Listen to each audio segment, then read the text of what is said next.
Di LH Talk, tempat ngobrol santai tapi penuh makna. Kenalin, saya Agung sebagai host hari ini. Dan hari ini kita bakal ngebahas sesuatu yang super deket sama kita semua, yaitu Gen Z. Yups, generasi yang katanya nih paling digital, paling adaptasi, tapi juga paling gampang overthinking. Bener nggak tuh teman-teman? Di episode kali ini kita bakal ngebahas siapa sih sebenarnya Gen Z itu? Kenapa mereka dianggap beda dari generasi yang lain? Nah, dan yang paling penting, gimana sih caranya biar Gen Z bisa tetap survive, bahkan menjadi orang yang sukses di dunia yang serba cepat dan penuh tantangan seperti saat ini. Dan saya nggak sendirian pastinya ya, hari ini kita ditemenin sama Coach LH ya, yang bakal sharing banyak insight, glow up karir, dan transformasi masa depan Gen Z.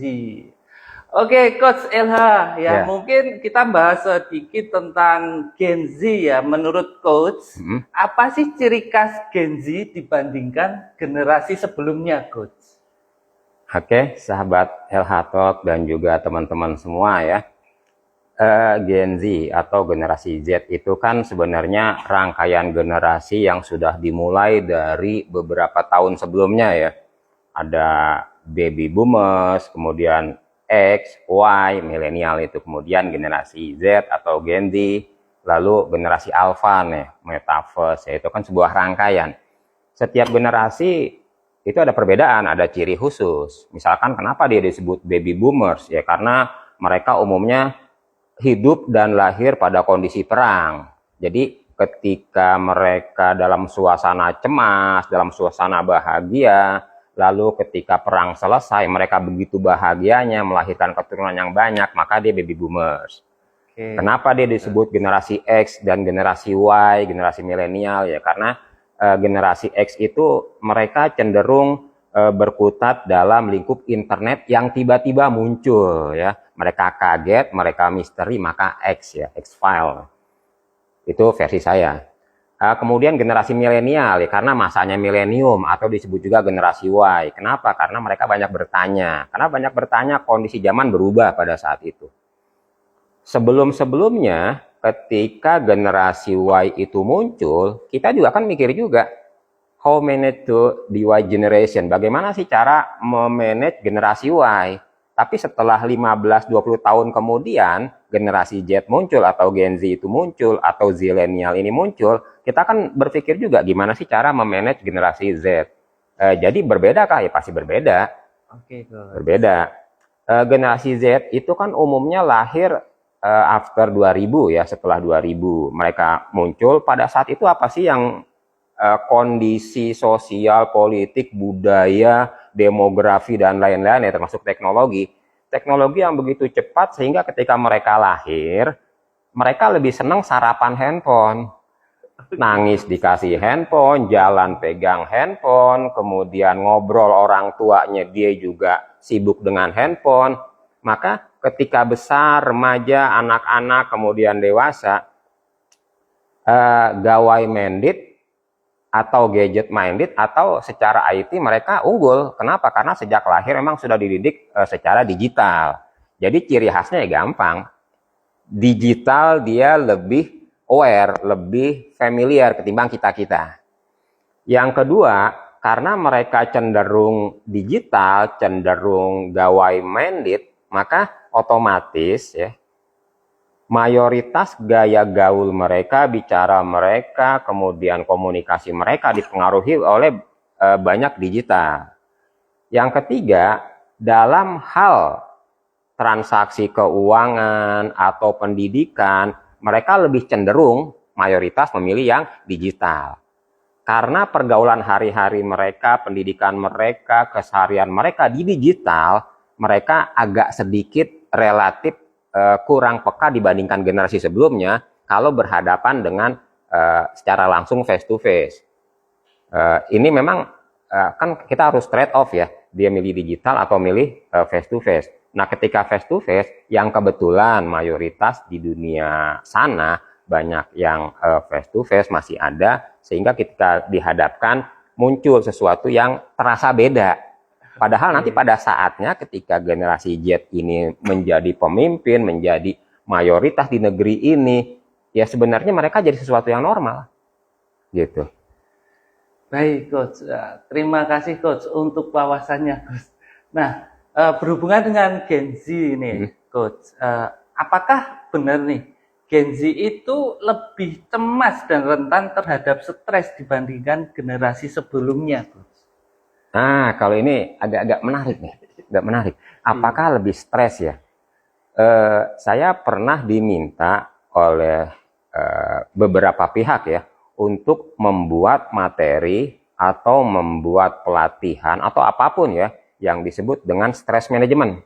Baik, Coach. Nah, stress management itu terjadi ketika generasi X ya, generasi X itu yang lahir tahun 70-an kemari ya, ada yang menyebut tahun 65 ke atas, 70 lah kita anggap sampai dengan 83, 85. Itu sudah bicara tentang stress management, artinya generasi X pun mengalami hal yang sama, stres.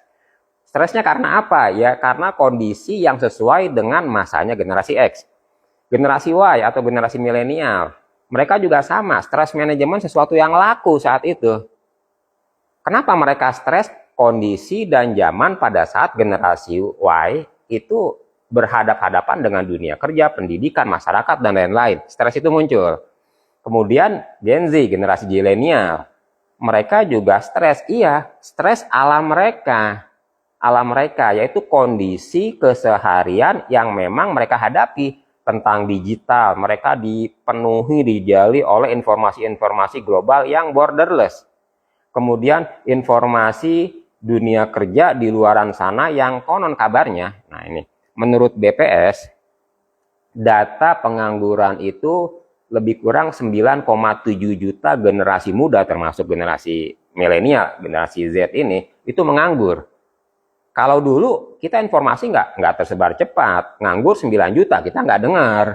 Tapi sekarang, gila, generasi gue nganggur 9 juta, nah gue gimana? Stres langsung, ya wajar karena cepat sekali materi dan informasi itu sampai. Jadi apakah mereka lebih cepat stres? Secara informasi, ya, secara informasi karena cepat sekali toh, gitu. Benar, Wah, ternyata seperti itu ya teman-teman Gen Z semuanya. Sebenarnya untuk stres ini nggak cuma Gen Z aja yang ngalamin ya. Mungkin di luar sana sebelum Gen Z ini juga mengalami stres yang sama. Seperti itu ya, Coach, kurang lebih, Coach. Nah, menurut Coach, apakah Gen Z ini terlalu bergantung pada teknologi, Coach? Gen Z apakah terlalu berpatokan pada teknologi? Sebenarnya sih bukan berpatokan kalau menurut saya. Memang masanya mereka ya masanya digital ya. Contoh, saya pernah dengar dulu Bill Gates ya, itu salah satu favorit kita ya, itu tahun 2004-2005, saya lupa tahun pastinya ya, dia pernah bilang begini, ingat satu saat, kata dia itu tahun awal-awal 2000 tuh, perbankan akan pindah ke dalam rumah kita, ke dalam ruangan kita. Dulu Bill Gates bilang begitu, kenapa? Karena Bill Gates ahlinya teknologi, dia kan pemilik dari Microsoft ya, jadi teknologi, dia bicara seperti itu. Kapan? Awal-awal tahun 2000. Ternyata di tahun 2016 terus sampai dengan sekarang itu benar bahwa perbankan pindah ke kamar kita, bahkan pindah ke handphone kita. Pendapat Bill Gates 25 tahun atau 20 tahun yang lalu benar. Artinya jika mereka menguasai teknologi, hal seperti itu sudah lumrah. Nah, jadi generasi Z atau Gen Z, apakah mereka bergantung pada handphone, pada digital? Ya sudah pasti. Karena sejak 2016 saja transaksi keuangan perbankan pindah ke handphone, lamaran pekerjaan pindah ke handphone, informasi pindah ke handphone, cari temen scroll up, scroll on di handphone, ya otomatis ya wajib bergantung. Termasuk sekarang, nah saya kebetulan juga jadi dosen ya, saya ngajar, tugas saya taruh di Telegram.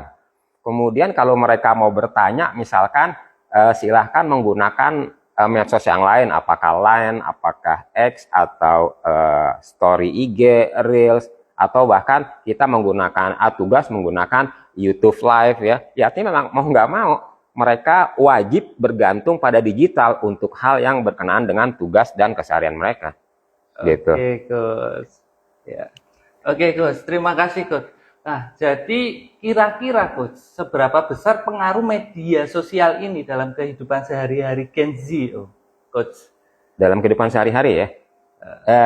Persis kemarin saya ditanya tuh oleh salah satu trainer di depan. Kalau kami fasilitator, kebetulan mungkin dia masih trainer atau mungkin berarah ke fasilitator. Dia bilang begini, oke, para peserta sekalian, coba yuk kalau Anda memiliki problemnya itu macam-macam ya, keuangan kah, perbankan kah, atau kehidupan sosial kah, Anda akan bertanya atau menyelesaikan lewat siapa? Satu, face to face dengan manusia. Face to face dengan manusia, apakah itu resepsionis, orang tua, teman, atau yang lainnya. Yang kedua, remote dari greeter kalau dia di institusi. Jadi lewat sistem, tapi masih manusia, lewat sistem tinggal milih. Yang ketiga, for AI.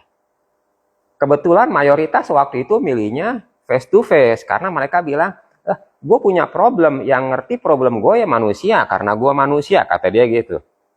Tapi ketika ada satu yang bilang, kalau saya sih nggak mau direpotin, saya pengennya ya lewat AI. Kenapa? Dengan di AI maka banyak sekali problem yang solusinya sudah ada, karena kan jutaan manusia bahkan miliaran manusia bisa jadi punya problem yang sama. Iya. Kemudian solusinya bisa jadi sama. Lalu dibantah dengan yang face to face. Belum tentu juga, setiap orang kan punya personalize, punya personal touch dan lain-lain ya. Ya itu mungkin. Tapi intinya di situ aja sudah ada fermentasi atau ada segmentasi bahwa digital AI ya memang diperlukan untuk menjawab banyak problem. Tapi kalau yang sifatnya personalized ya tetap face to face ya.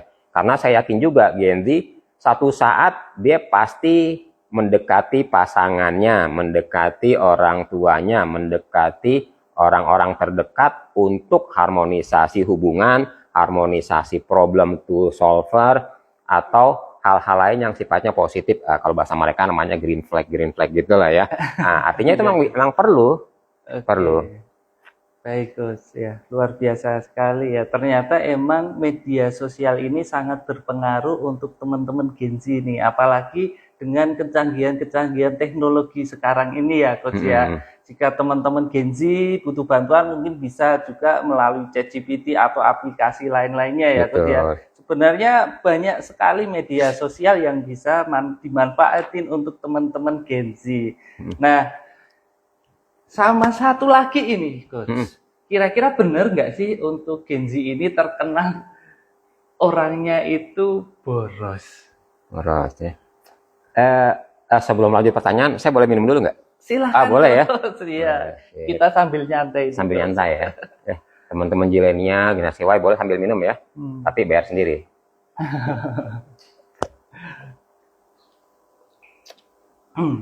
Nah, apa tadi pertanyaannya? Apakah benar ini teman-teman Gen Z di luar sana ini dikenal orang yang boros, Coach? Generasi Z ya, Gen Z itu dikenal boros ya. Nih kita perlu dua pendekatan yang berbeda nih. Baik, Coach. Anak saya itu Gen Z udah pasti Gen Z. Itu di luar kota kebetulan. Waktu kita tanya, Bang Ai, di sana minumnya apa? Kalau hari-hari jus atau yang lain ya, kita tanya tuh, anak saya marah, dia bilang, gimana minum itu orang minum, dia nyebut satu merek yang mungkin harganya relatif murah ya, misalkan apa ya, air putih ditambah apa ya, saya nggak nyebut nama karena ini merek ya. Dia nyebut itu, air ini aja murah, susah, kan transfer sekian, di tanggal ini udah mulai nipis, gimana mau boros? Nggak mungkin lah. Nah, itu pertama, artinya ada satu kondisi mereka yang nggak boros juga. Yang kedua, apakah mereka boros? Untuk kondisi yang berbeda, iya. Karena kan handphone di tangan mereka. Ya sama saya kayak seperti kita ya. Pekerjaan ada di handphone. Pendidikan ada di handphone. Kemudian tugas-tugas kesehatan ada di handphone. Appointment terhadap mitra kerja ada di handphone. Sehingga kalau kita jalan 1 kilometer dari rumah, kita handphone ketinggalan. Maka yang kita lakukan, balik lagi. Tapi kalau dompet ketinggalan, kita biarin. Kenapa? Ada uang di handphone ya. Oke. Ada learning wallet, kemudian ada e-money, ada yang lain di handphone. Artinya memang semua ada di handphone. Jadi kenapa dia boros? Karena kan handphone di tangan mereka yang isinya segala hal. Gampangnya gini, kita dibilang, ini ada produk baru nih, keren juga. Apa tuh? Pas dilihat, boleh juga. Langsung dia ngeklik, tak, marketplace ada di situ kan? Langsung, entah itu COD, bayar di tempat, pakai pay letter dan lain-lain ya, otomatis dia keluar uang lebih cepat. Kalau kayak kita nih, kalau Mas Agung mungkin enggak ya. Kalau saya misalnya, kita, aduh kayaknya gue perlu beli langsung nih. Kalau nggak ngerasain kok nggak enak. Nah, waktu untuk ke lokasi perlu waktu. Di sana kita mungkin antri. Setelah nyampe sana mungkin tutup atau barangnya habis. Otomatis dari satu sisi ketahuan yang lebih boros karena dia lebih cepat. Tapi secara manfaat dia juga lebih cepat dapetin produknya. Kalau memang produknya sesuai, kalau nggak sesuai berarti saya beruntung karena saya nggak dapat maka kerugiannya saya nggak ada. Sementara yang ini ada. Jadi kalau dari sisi keborosan mau tidak mau, iya karena yang pegang handphone lebih banyak mereka, gitu. Oke, Gus, luar biasa. Berarti ini sebenarnya untuk godaan ini lebih karena semua akses itu untuk belanja itu lebih cepet mudah, sih ya, lebih betul. cepet ya, Gus ya. Mungkin teman-teman Gen Z suka belanja nih ada yang dari aplikasi orange, betul, aplikasi hijau, tinggal klik-klik aja nih, bayarnya juga cepet nih, dan bayar kadang cepet. itu bisa terlena juga dengan pay letter. Betul. Nah, hati-hati dengan itu ya, teman-teman Gen Z semuanya. Nah, Coach, caranya mungkin ya untuk Gen Z ini, cara agar memiliki habit kebiasaan menabung apa saja, Coach? Nah, gitu ya. Iya, betul juga ya. Ini kalau masalah boros nanti larinya ke situ ya. Iya. Nah, tadi kan Mas Agung bilang dia tergoda pay letter. Nah, itu masih mending tuh. Gimana kalau tergoda pinjol? Wah, lebih berat lagi, ya teman-teman ya. Apalagi pinjolnya ilegal. Kan pinjol ada yang ilegal, terdaftar dan terikot diawasi oleh OJK dan BI. Ada juga pinjol yang tidak terikot, tidak terdaftar dan tidak diawasi oleh OJK dan BI. Nah, itu kan yang harus kita ini. Tapi satu saat kayaknya perlu juga tuh kita angkat masalah pinjol ya. Boleh, nanti kita adakan next selanjutnya di podcast Coach LH Talk ya. Bersama dengan Mas Agung dari Akademi Hospitality Semesta ya. Nah, kembali ke yang tadi, gimana habit menabung? Nah, ini juga nih, mayoritas Gen Z, para teman-teman zilenial ini,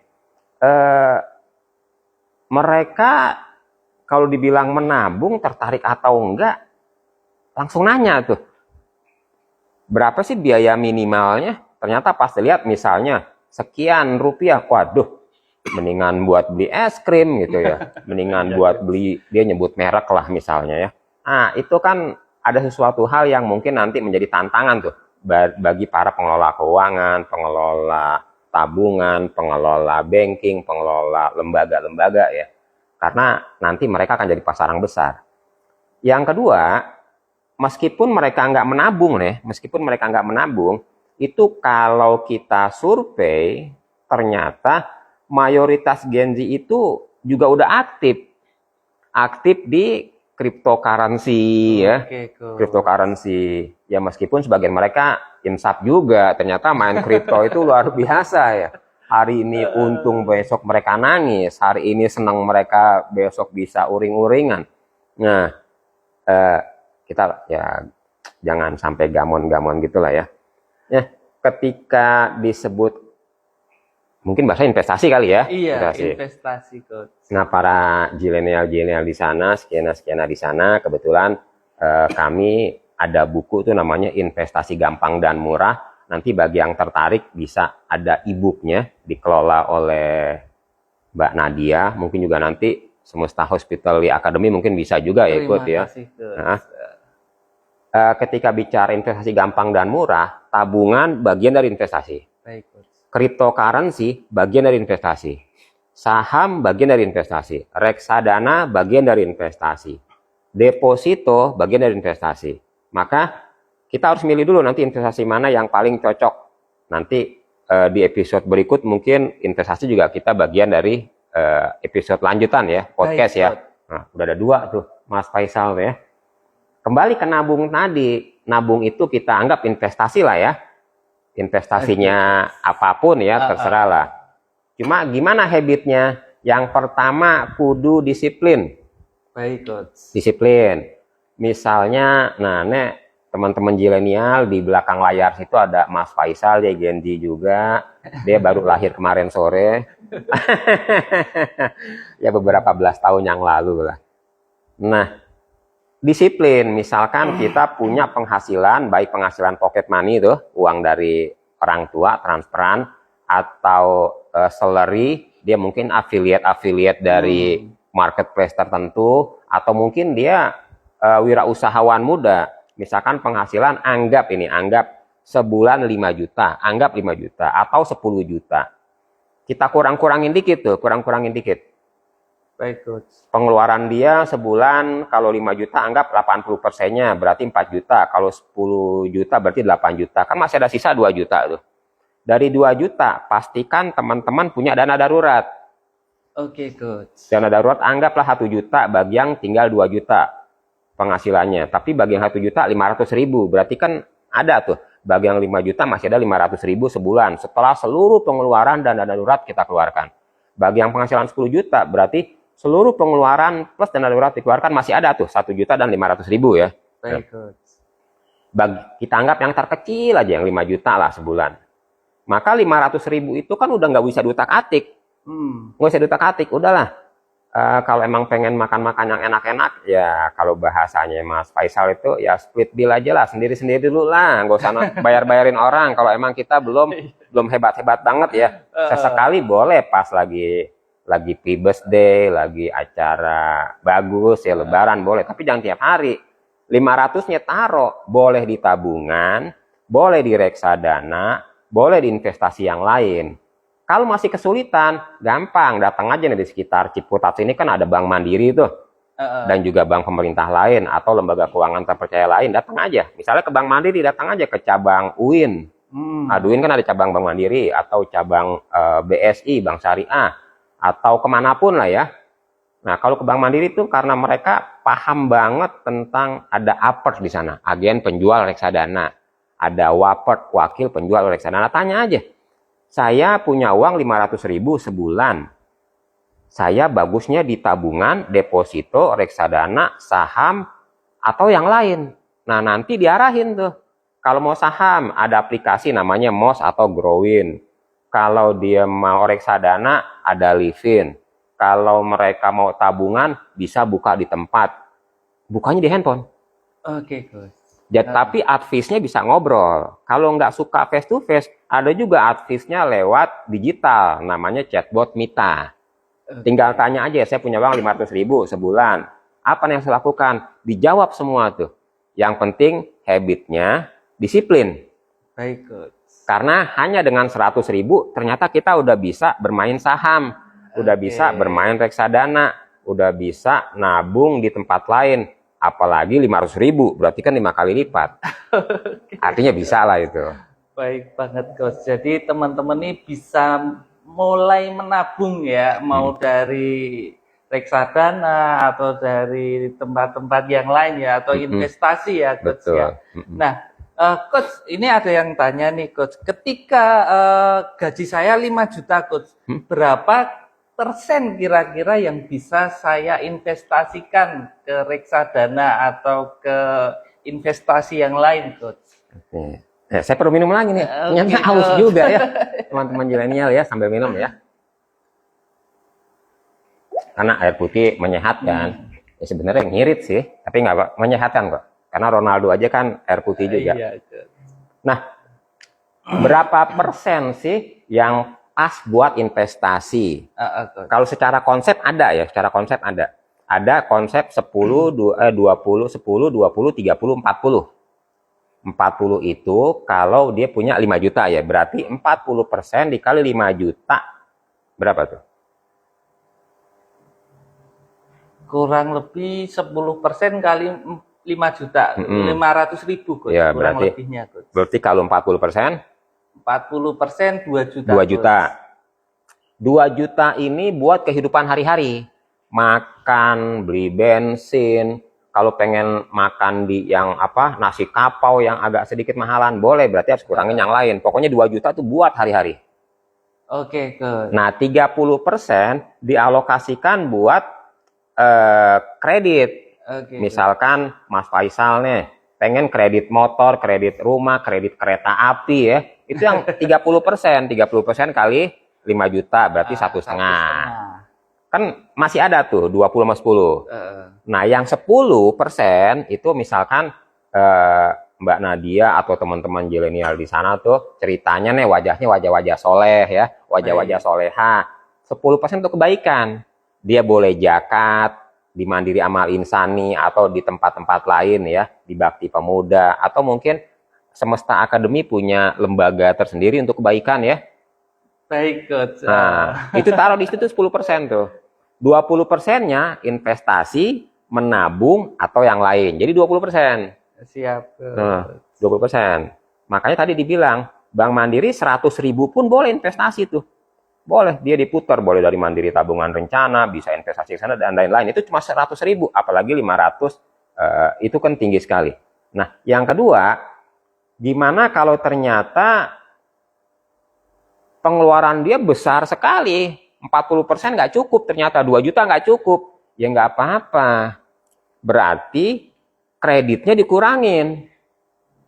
Kredit jangan 30%, 20% aja dah, berarti pengeluaran bisa 50%. Jadi gimana caranya? Kalau dia mau kredit motor, misalnya kredit motor itu dia 2 tahun misalnya, dipanjangin jadi 3 tahun. Kalau 3 tahun kan angsuran lebih murah. Murah, maka angsuran yang diperkecil. Ternyata motornya udah terlanjur besar. Pengeluaran naik, kemudian kreditnya naik. Kan makin gede nih. Ya udah, yang untuk kebaikan dikurangin sedikit, 5%. Oh, nggak bisa. Saya nih orangnya soleh banget, 10%. Ya wis, berarti investasi nggak usah dipaksa 20%. Baik. Belajar dulu di 10% atau di 5%. Yang penting rutin dan disiplin.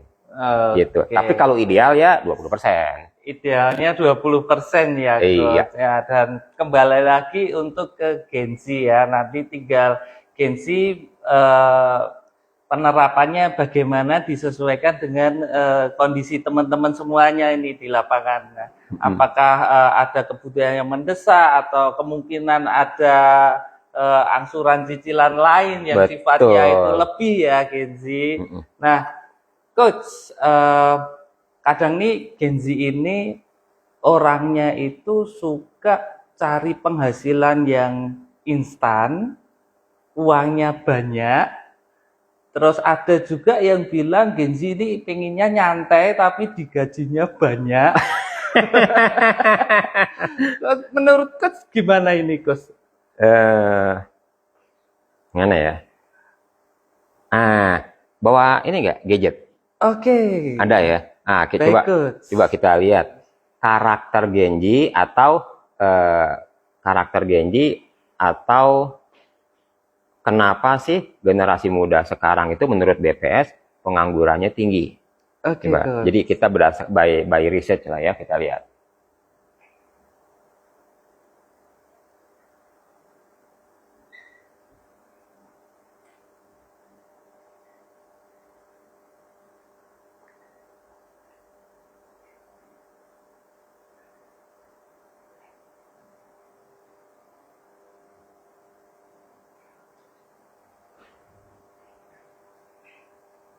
Wah, sambil mencari ternyata banyak banget nih beritanya ini. Ada banyak karakter di situ ya berdasarkan penelitian. Banyak, Coach.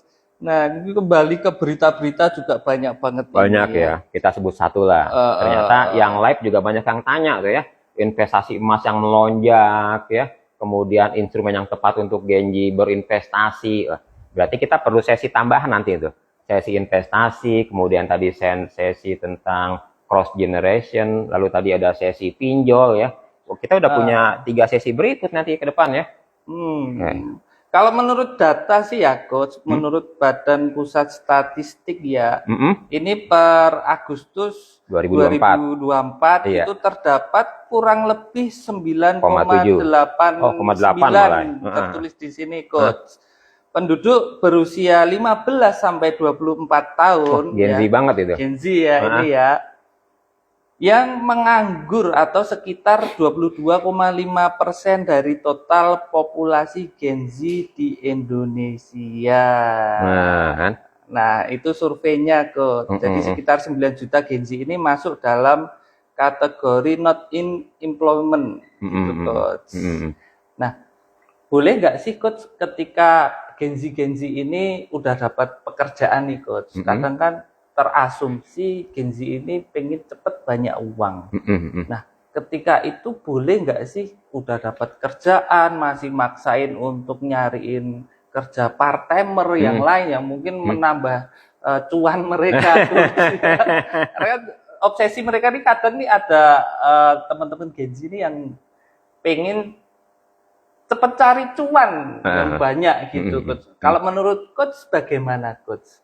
Boleh nggak nih teman-teman Gen Z ini double job atau memaksakan diri untuk bekerja yang lebih Coach? Oke, sip kan.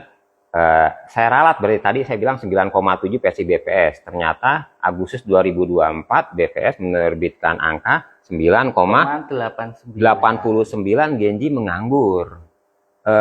Berarti kan memang ada yang lag di situ, yaitu lag lapangan pekerjaan. Yang terserap ya nanti kita bedah tuh. Ternyata sebenarnya di luaran sana banyak lapangan pekerjaan yang bisa dimasuki oleh Gen Z. Bisa jadi info itu ada miss ya, atau bisa jadi ada sesuatu hal yang perlu kita koreksi bareng-bareng. Tapi kita kembali ya ke yang tadi. Mereka pengen cuan cepet ya, cuan cepet karena kebutuhan tinggi. Kan tadi karena mereka pegang gadget, orang lain beli, bisa jadi karena memang mereka langsung wah gitu ya, atau tidak bisa melupakan mantan, maksudnya mantan produk bukan mantan orang nih. Siap, gamon lah gitu. Nah ternyata mereka beli atau mereka pengen ikut pendidikan, kan sekarang pendidikan di online banyak tuh. Mulai dari 50.000 sampai dengan yang jutaan, begitu mudahnya, termasuk kemudahan bayar pakai pay letter dan lain-lain. Mereka terdesak oleh kondisi. Lalu ketika bekerja terutama after COVID, kan sebenarnya ekonomi belum pulih-pulih banget ke normal ya dibanding sebelum COVID kan. Berarti penghasilan bisa dibilang tidak sebaik sebelum COVID. Nah itu kan harus diakui ya, Otomatis nggak bisa menutup seluruh keinginan. Kalau kebutuhan sih bisa, keinginan mungkin nggak ketutup. Lalu gimana sih cara dia nambah cuan? Banyak di antara mereka yang mau nambah cuan melalui penghasilan tambahan, boleh nggak? Nah, Mas Agung kan salah satu direktur muda terbaik nih. Teman-teman Gen Z ya. Di sana Mas Agung ini host kita, itu ex-mood terbaik lah kalau versi saya. Begitu santuinya, tapi wow, mantep. YOLO lah ya. Nah, terima kasih Coach. Nanti boleh konsul ya. Baik. Jadi kembali ke yang tadi, boleh nggak sih kalau saya tanya ke Mas Agung nih, Mas Agung, kalau ada Gen Z sebagai karyawannya Mas Agung, kemudian dia mau cari tambahan di luar, kira-kira dikasih nggak? Kalau dari saya boleh Coach, asal tidak mengganggu jam kerjanya. Jadi teman-teman Gen Z yang ada di tempat saya ini kadang setelah pulang kerja itu ngojol Coach. Ya jadi ojol Coach.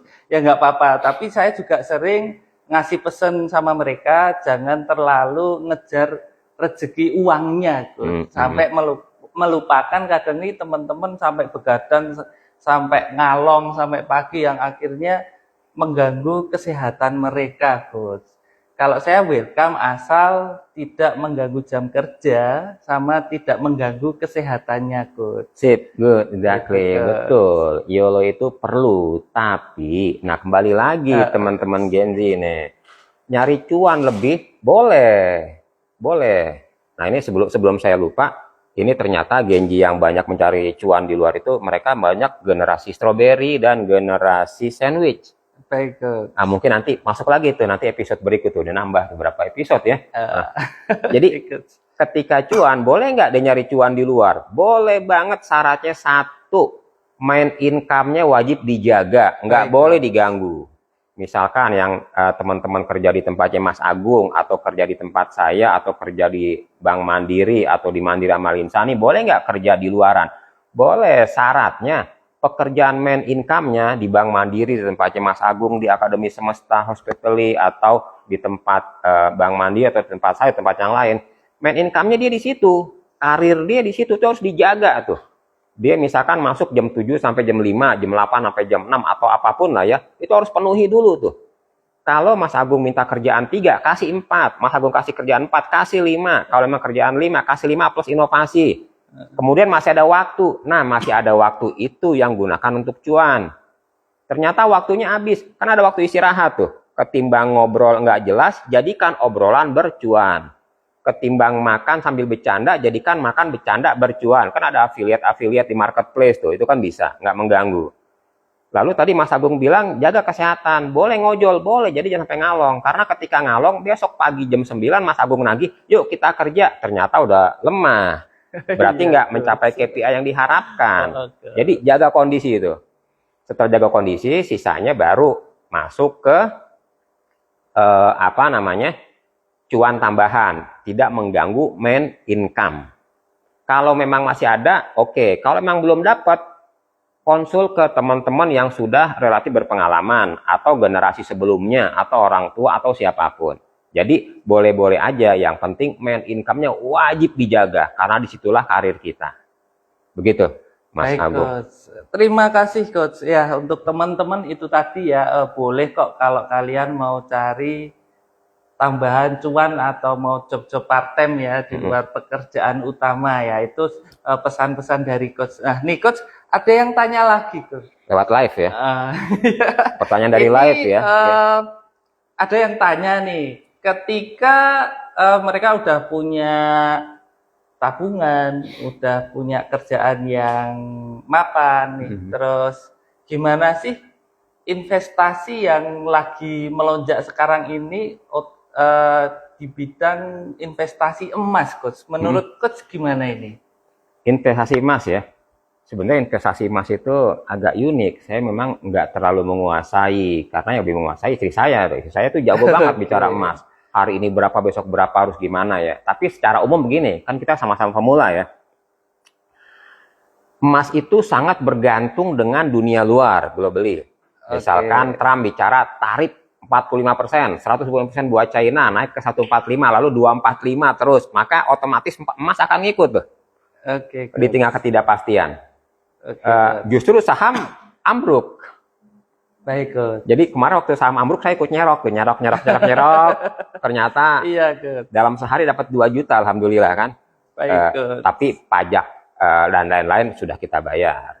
Baik. Nah, investasi yang pas untuk saat ini ya, apakah emas tepat atau enggak? Nah, teman-teman, sebelum berinvestasi, pastikan kita secara profile customer adanya di mana. Nanti teman-teman kalau memang bingung, boleh tanya ke kami di LH Talk, atau boleh datangi aja kantor cabang Bank Mandiri, atau BSI, Bank Syariah Mandiri, atau Mandiri Sekuritas, tanyain, gue ini umur sekian, punya penghasilan sekian, tapi gue kalau nonton drakor nangis mulu. Nah, berarti kan masuk kategorinya tuh moderat banget. Investasinya apa? Silakan ditanya, nanti hasilnya dapat.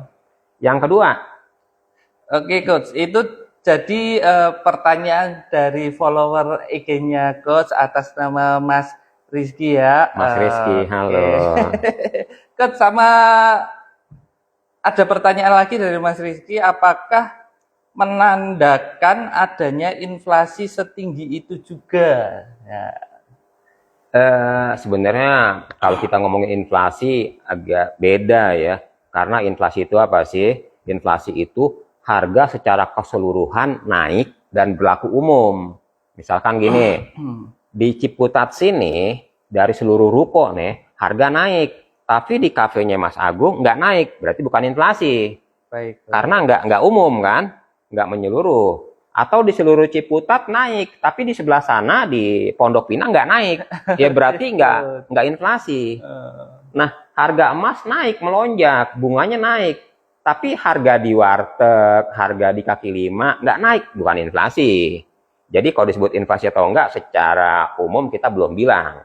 Nah, makanya kan kalau BPS tuh, Badan Pusat Statistik menetapkan inflasi, mereka turun ke lapangan di seluruh provinsi, kabupaten, kota, kecamatan, beli produk-produk yang memang keseharian dibutuhkan oleh masyarakat, kayak cabai, bawang, beras, gula, minyak, dan lain-lain, baru ditetapkan.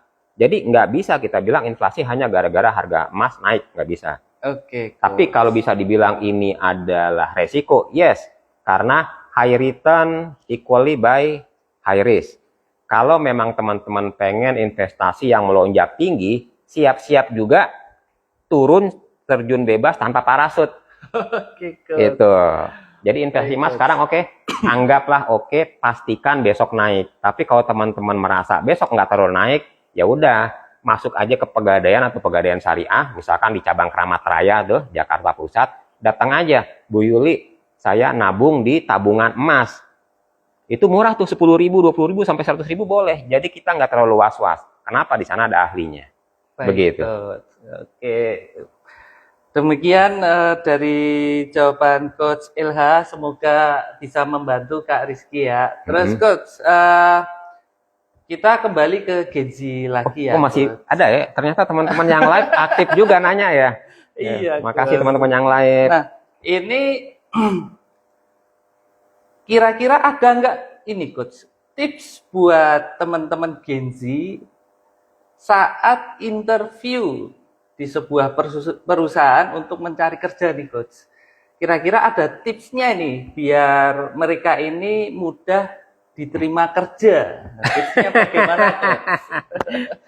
Nah, oke, teman-teman Gen Z, teman-teman Gen milenial atau siapapun yang mencari kerja ya, perlu dipastikan bahwa seleksi itu biasanya disebut ada manajemen rekrutmen ya, di HR atau human capital.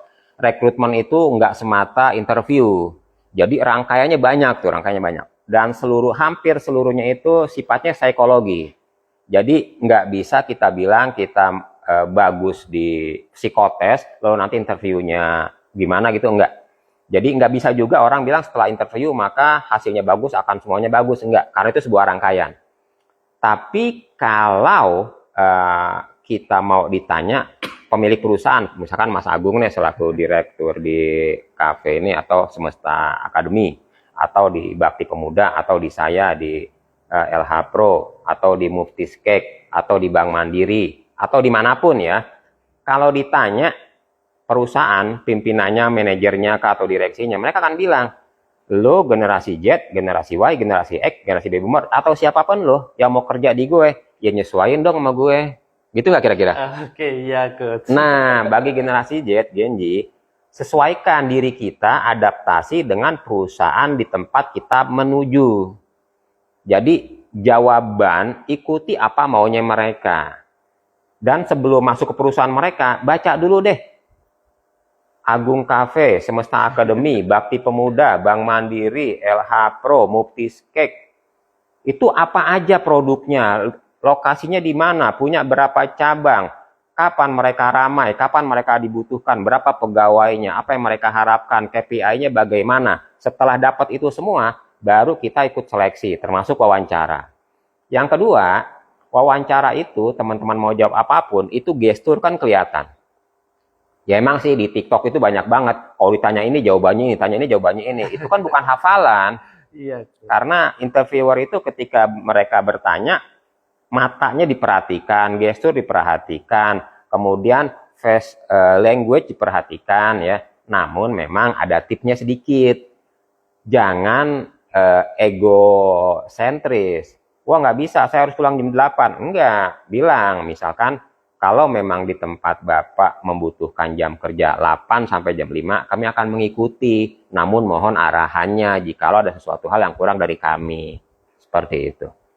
Oke, Coach. Luar biasa, Coach. Terus eh, tipsnya lagi, Coach, ketika Gen Z ini ya. Tips praktis dan mindset keren untuk Gen Z biar bisa jadi orang sukses, Coach.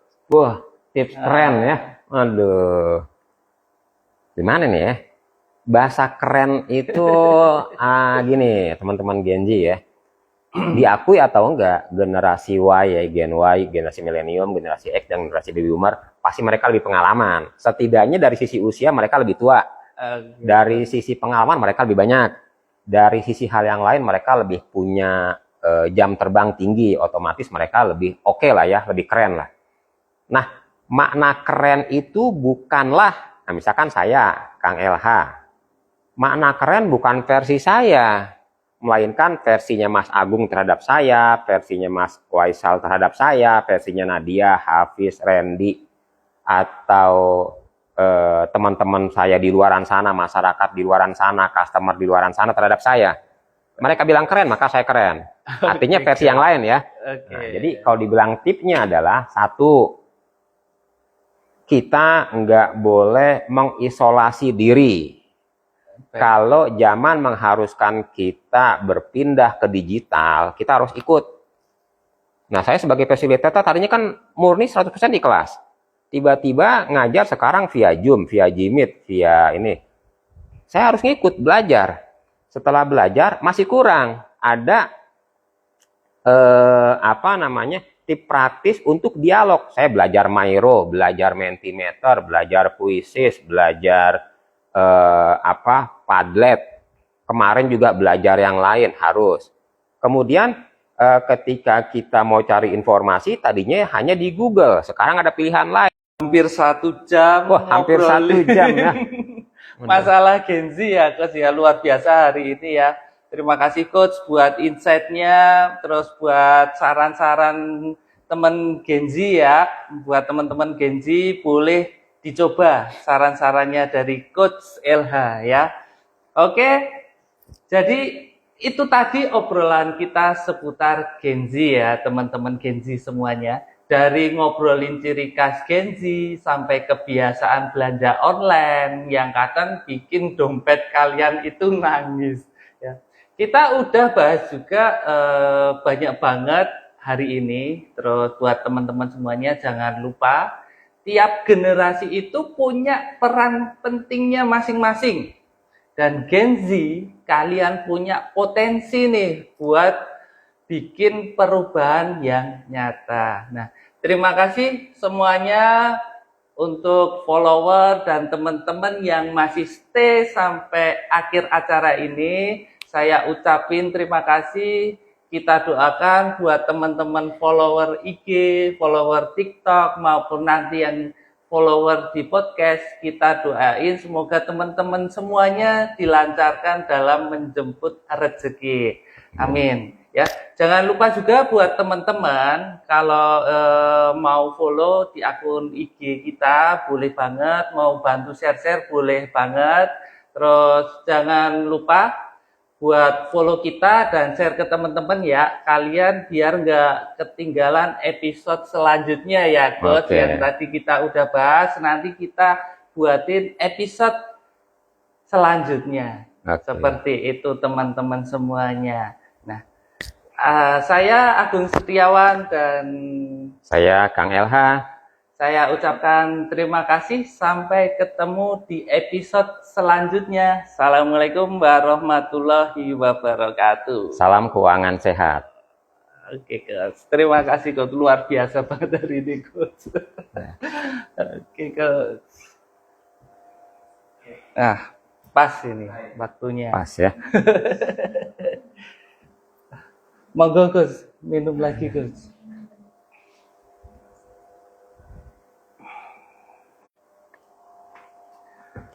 Nah, ini ada 7 buku, cuma yang 3 itu pas lagi habis. Oke. Jadi 4 buku ini saya titip di Mas Agung dan Semesta. Oh, luar biasa banget.